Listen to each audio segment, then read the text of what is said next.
Here are 10 changes that you need to make to your Airbnb business before 2026. And number one is to adapt to Airbnb's fee change. You have heard the update. For all of you hosts who have a channel manager or a software that you are connected to, Airbnb is forcing you on simplified pricing. This is going to increase your cost basis by 18.6%. I know you've read that Airbnb is going to be charging you 15.5%, but let's do the math. Percentages are not even in both directions.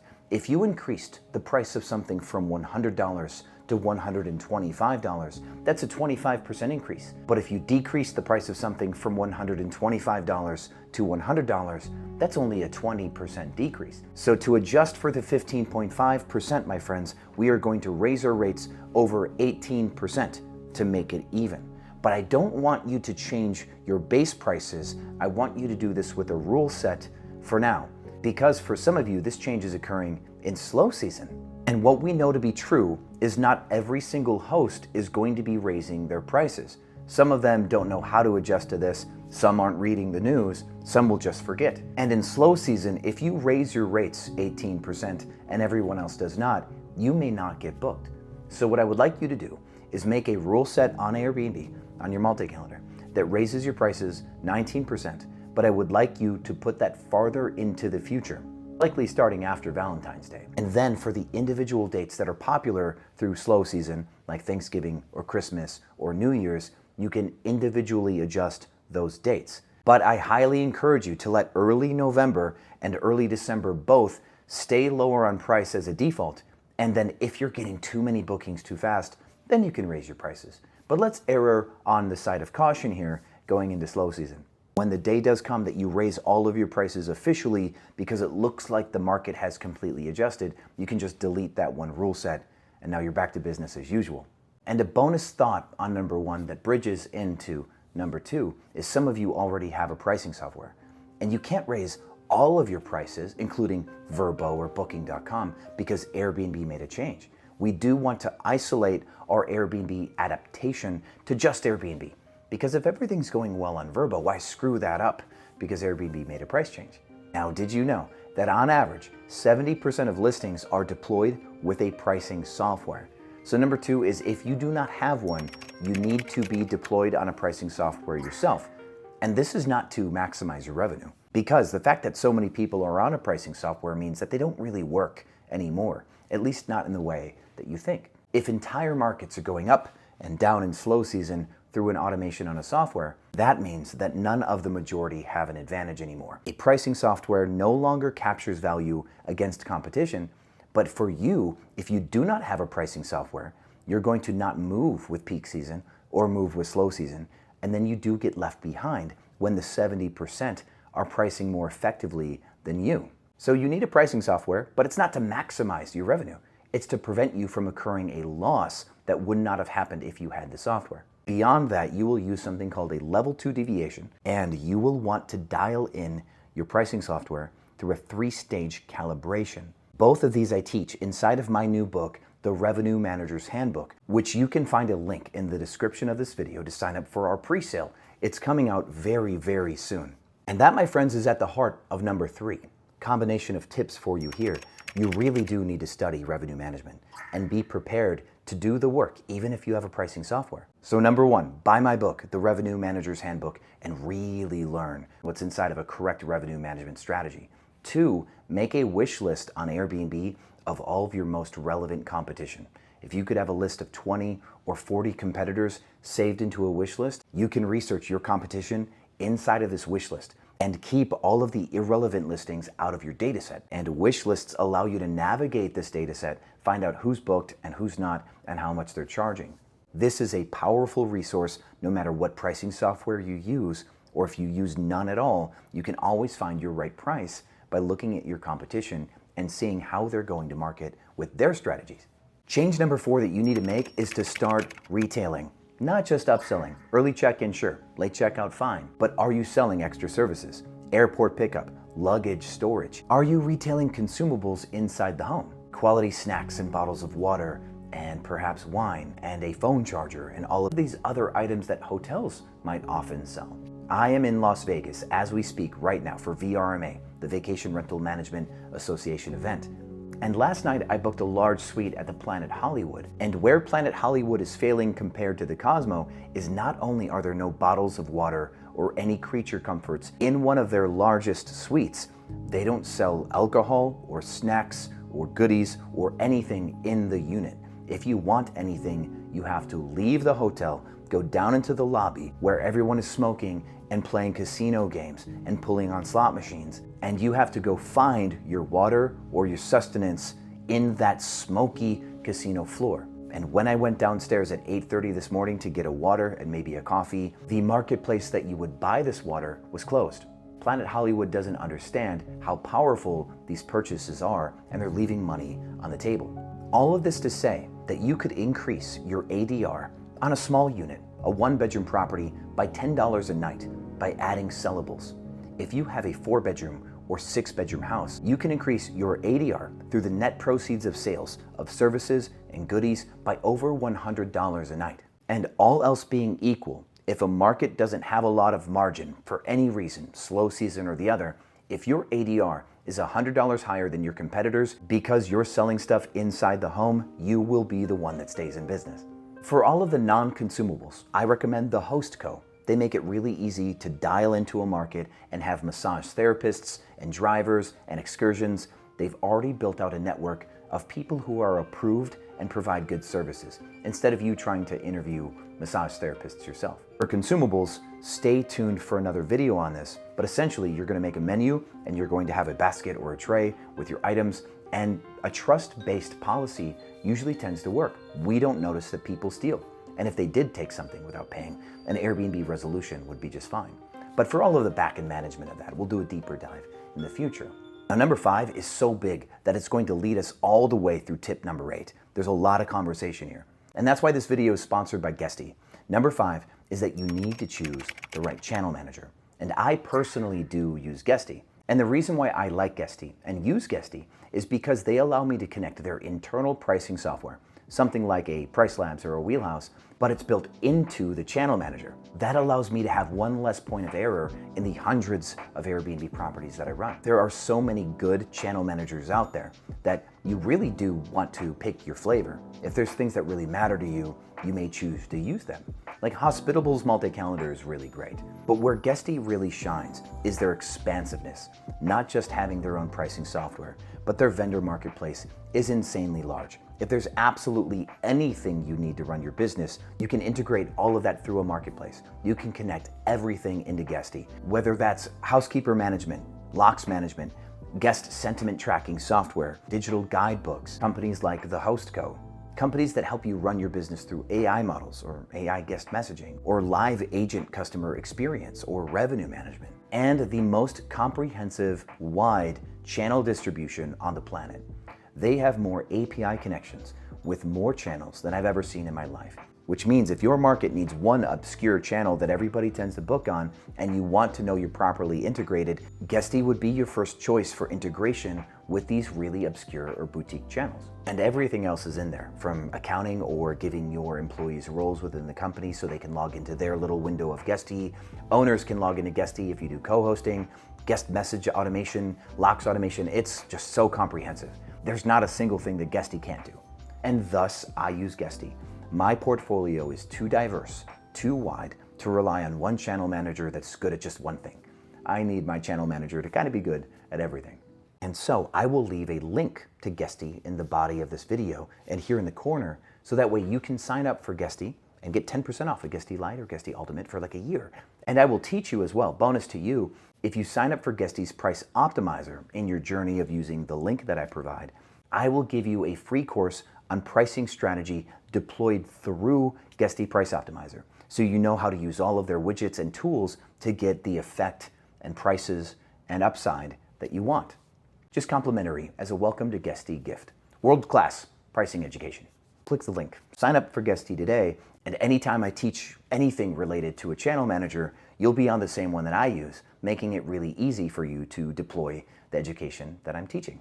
These next 3 things that you need to do are going to be wildly important in the future landscape of short-term rentals starting in 2026.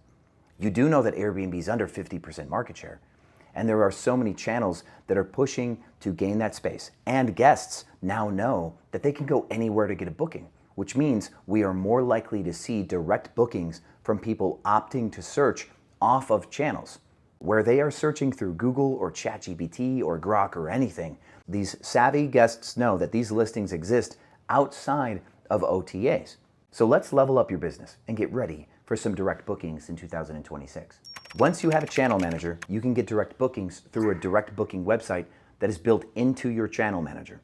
You can use Guesty to build your own custom website on the front. You can use Boostly, you can use Logify. There are so many places that you can make a direct booking site. But the most important thing that you can do today, even before you have a direct booking site up and running, is you need to start list building. List building is the slow process of collecting customer emails from your short-term rental. You can do this with StayFi or TouchStay.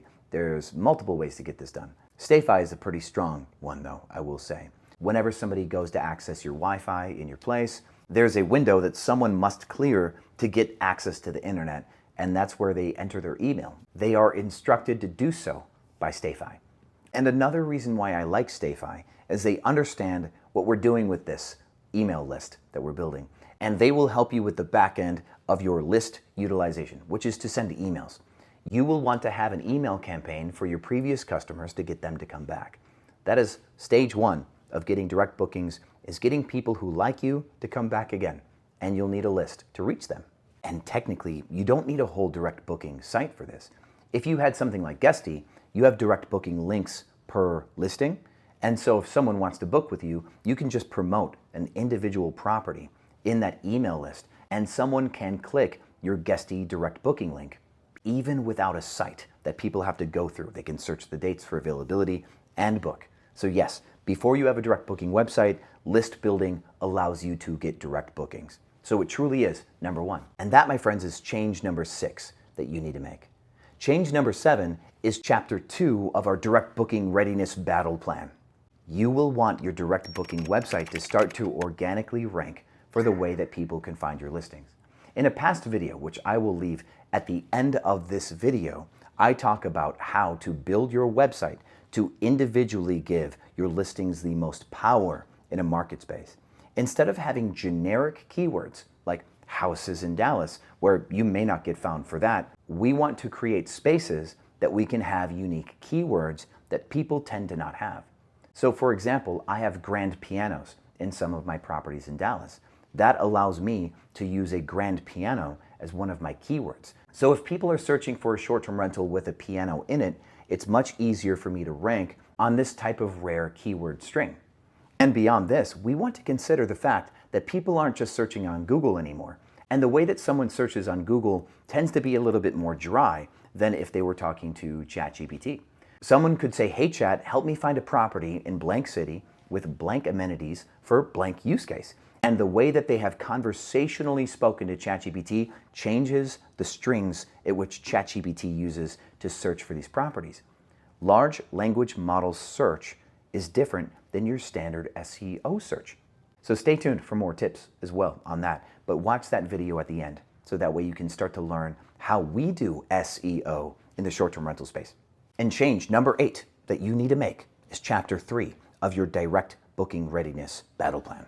Your social media matters more than ever now. And I used to believe that just luxury properties that could have a profound impact should focus on socials. But allow me to say in hindsight, I was a little bit wrong. Over the last couple years, I've worked with hosts from 43 different countries, and I've seen the use cases of social media and how they need it to get bookings sometimes. For example, there's a type of carousel post that I absolutely love anybody making on Instagram. If you have a reason to come to your area and you can identify it, you have the top 5 reasons to be in your area-ish. Top 5 waterfalls, top 5 beaches, top 5 coffee shops, top 5 restaurants, top 5 hiking trails, etc. Go nuts, have fun. But you own, in a way, 2 of them. Let's say you're in Mexico, top 5 cities to visit in Mexico. And you have properties in San Cristobal de las Casas, or you have properties in Oaxaca, or you have properties in Puerto Vallarta or Puerto Escondido. You can say, Mexico City is 1, easy. Tulum is 1, easy. Now, this third one would be another one that's also easy to share. So let's say it is Oaxaca, but you've got your properties in San Cristobal and you have properties in Puerto Escondido. Now Oaxaca's number 3. And the goal of the post so far is to get people who know Mexico City's cool and are there right now, know Oaxaca's cool and they're there right now, and then know Tulum is cool and are there right now. These people will share your post, right? A lot of travel content, people want to share that they're there doing something cool. So 3 of your 5 in the carousel were designed to get reach by people who want to self-promote that there's somewhere cool. They're on the top 5 list. They are traveling there right now. Way cool. But then the other 2 are ones that you control. So if you're in San Cristobal de las Casas, you mention San Cristobal and you mention another place that is really close to it. If you were in Oaxaca, you would mention Oaxaca and then like maybe Miahuatlan, which is south of that, where they grow a lot of like agave. And what we're going for here is multi-part. The people who are in the other 3, Mexico City or Tulum, they see the post, they promote the post, but they also read it. They may extend their trip and go to Puerto Escondido now, or they might come back one day. Now they're going to save that post, or they're going to save your Instagram account if they like it. And if they book in Puerto Escondido, they might go back to your account as a resource for things in Puerto Escondido because you seem like an authority in the space. You already knew the top 5 destinations. And if you keep making content of this type of inspirational / educational style, you can start to generate a funnel of people who rely on you for travel tips for these areas. And if you build these posts right, you can find out which ones are actually performing. There's tracking available for this if you do this the correct way. And then if you need bookings, you can put ad spend behind the post that's working. You can have a top 5 post of the top 5 waterfalls or hikes, and that thing could get shares and likes, and people are booking your cabin. 1 out of every 10,000 views, you get a cabin booking. Then you know you just need to pay for 10,000 views. And every 10,000 views you push that one post on social, you get a booking. This is just one way that social media can directly apply to your portfolio. There's a ton more here. You can build a perception of value through your socials, which means that you can sell things for more money because your socials make it look like you're worth more money. You can pre-sell things. You can make it more likely that people are going to add onto their package, like renting a golf cart or booking excursions, because your social media can prime existing travelers to do more with their trip. Your socials become a sales page for everything possible in your area. And your socials are another rebooking channel. People who've stayed with you, follow you on Instagram, they might send you a message about coming back, or you can start sending them messages about coming back. And instead of just an email list, you're now also rebooking through socials. If you're finding any of this valuable, please subscribe. This channel is the largest channel for short-term rental education in the world. And every video that we have on this channel, there is something that you can use. Every single video. There will be actionable education that will make you more money. That's my commitment to you. So if you're a short-term rental operator or you're getting into the space and you want to be better than everybody else in your market and you want to make the most money, this channel will help you do that. Now, change number 9 that you need to make before 2026 is highly controversial. You need to scrap all of your automations. And I don't mean scrap them and go manual. That's not what I mean. But we need to rebuild your machine. I want you to remove every automation, and then one automation at a time, I want you to look at what you're trying to do in your business and ask yourself if you are removing the humanity of the hospitality. We need to keep hospitality human. It's your biggest advantage against hotels. Hotels are big and clunky. They don't care about people as much. They've got good systems. They've got a lot of money. They've got great AI. If you went to the Cosmo, they've got an AI concierge that blows anything that you can buy for your business out of the water. So there are a couple of times that we really don't like to automate things. If someone is trying to check in, day of check-in, you need to be so very available because people can have a hard time with locks or entries or anything. So much so that in my business, for all of my properties, if someone is trying to check in, day of check-in, they send a message and we don't respond within 10 minutes, Guesty gives them my cell phone number in an automated response that day. Just that day, 10 minutes. Because we do not want somebody sitting at a lockbox or at a front door with their luggage in the rain, God forbid, trying to get into a space where they can't get in. This is where 5-star reviews die the most, is communication on check-in. And because reviews are so important, my friends, we also do not automate asking for a review. We will send a tripwire message to start a conversation that's automated. And we set it up in a really fun way. You can copy this, you can just steal this. Identify a couple things next to your Airbnb that are popular or that you truly recommend. Before someone checks in, you'll have an automated message that says, when you're in town, we really recommend the pretzel croissants at Village Baking Co. We recommend the coffee here or the sandwiches there, wherever. Give a couple recommendations. And then your automated message after somebody leaves is, hey, name, hope you had a great stay with us. Did you ever have a chance to get the pretzel bagel at Village Baking Co. or get the beer flight at XYZ? What did you think? Question mark. That message doesn't seem like an automated message. Why would somebody automate such a meaningless kind of message? It just doesn't make sense to a user. They're not going to have suspicion for that individual message. And then they will respond or they won't. If someone's not going to respond to your message about the bagel, they're not going to respond to your message about the 5-star review. But they may judge you for the message about the 5-star review, so much that it might turn them off that they decide to leave you a non-5-star review. And if you send them a message about a bagel and they're super upset at you, you haven't mentioned reviews yet. It's not in their mind. So someone could be super mad and vent at you and tell you how bad of a job you did or how mad they are that the street had too much noise at night or whatever. And you can de-escalate that without ever the word review popping up. And if in this case you do not want them leaving you a review, you never mentioned it. You can just silently let it go. But in this conversation, if you feel like you have some momentum, people go, oh, I didn't get a chance to check it out, but the stay was great, thank you so much, or whatever. You have your few sentence conversation back and forth, and then in that manual conversation, that organic conversation, you can then ask for a 5-star review. This will increase your 5-star reviews. It'll decrease the ones that are not. It also allows you to make things right at the end because you're manually checking on people and they will manually tell you what they think. And you're actually there in the conversation to hear them out. And you can recover guests that feel like you did something wrong and you can make it right and maybe keep that guest for the future. So please, take my 11 years of experience here, my 1,000+ 1-star reviews that I've gotten doing this all the wrong way, and don't automate the asking for a review. You're going to be happy that you had these conversations. And finally, my friends, number 10, the last change that you need to make before 2026 relies upon your distribution. It is my theory that every new Airbnb host in this space will be on at least 3 channels before the 6-month mark of their hosting journey. Because every Airbnb host is being trained through social media, previous hosts' experiences and previous guest experiences, and Airbnb's optics nightmare, that Airbnb cannot be the only place that you rely upon your bookings. It's just a fool's errand to build your entire business on that one channel. And if Airbnb ever falters and gets less bookings, you want to be able to pick it up somewhere else. So I would triple your distribution. If you are on 3 channels, be on 9.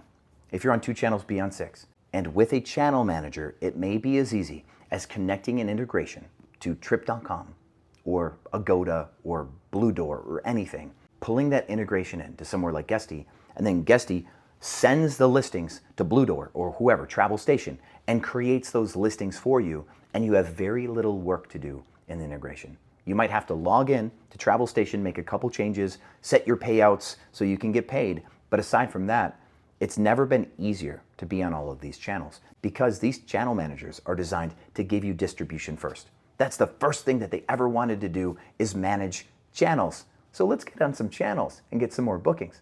And why this matters, I want to use the example of VRBO where they did the Super Bowl ad. 50% of my bookings were VRBO for 4 months after VRBO ran their Super Bowl ad a couple years ago, 3 years ago, however long. New channels are spending money to try to get hosts and to try to get guests. If you get on these channels before anybody else does, and then they spend money on getting guests, there will be a custom supply and demand curve for every single channel. Airbnb's supply and demand curve is how many hosts are available versus how many guests. There's a lot of both. VRBO just the same. But let's say in a market, there's less VRBO hosts, but then a lot of guests come in, kind of like with the Super Bowl ad. Now, these guests will pay more money for the less listings because they are confined in a new, unique market space. Every channel is its own unique market space with its own unique supply and demand curve. And if you can be one of the few against a sea of many guests, you can raise your rates and make more money. This will be a very exciting time in 2026 as guests start to understand that there's so many other places that they can go.